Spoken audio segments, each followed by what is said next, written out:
Data storage units. A computer can store a large amount of data, but how is the quantity of data measured? Data is measured in terms of bits.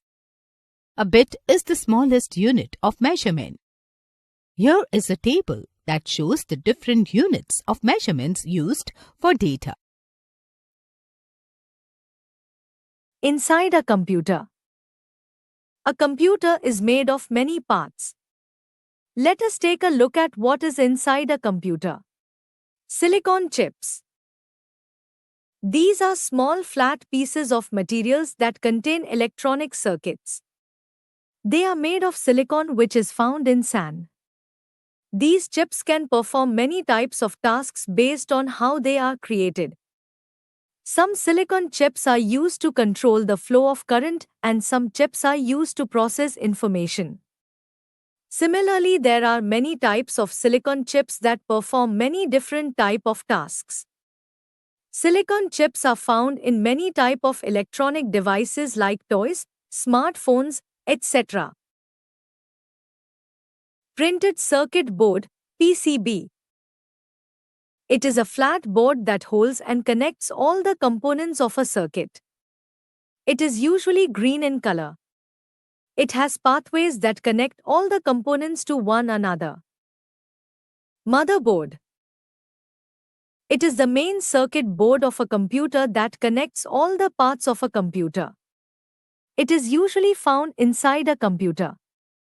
All the important parts of a computer like memory, processor, CPU, etc. are placed on the motherboard of a computer. It is the central part of a computer that helps the computer to work smoothly.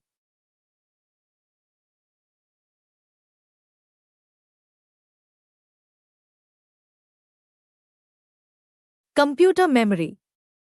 Whenever an instruction or some data is given to a computer, it goes to the memory first, then the CPU is able to access it. The computer memory is divided in two parts. Primary memory. Secondary memory. Primary memory. It is the main memory of a computer system.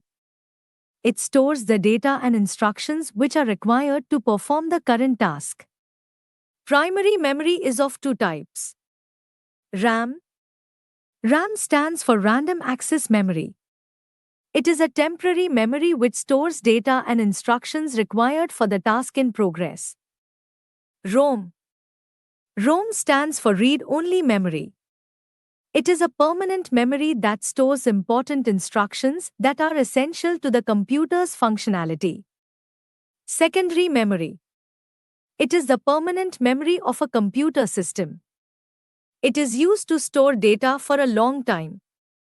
CD, DVD, pen drive, and memory card are some examples of secondary memory. Primary memory. Primary memory is the main memory of a computer, and this is the only memory that the CPU can access directly. It is essential for the functioning of a computer. It is of two types, RAM and ROM. Random Access Memory, RAM. It is the main memory of a computer. It is temporary memory and can only store the data required for the current process. If the computer is switched off, all data stored in RAM is lost. It is of two types, static RAM and dynamic RAM. Read-only memory, ROM. It is a permanent memory which can hold data for a long time. Data stored in ROM is not lost even if the computer is switched off. It stores the information required to operate a computer. There are two types of ROM, programmable ROM and erasable programmable ROM. Secondary memory. It is a permanent memory of a computer which is used to store a large amount of data for a long time. They are of three types: magnetic disks, optical disks, flash drives. Magnetic disk, as the name suggests, A disk coated with a magnetic material is called a magnetic disk. Hard disk is one of the most common form of magnetic disk. Optical disk. These disks use laser beams to read or write information. The data is stored on the shiny surface of flash drive. These are small and portable storage devices which are connected to the computer through a USB connector. This is why they are also known as USB drives.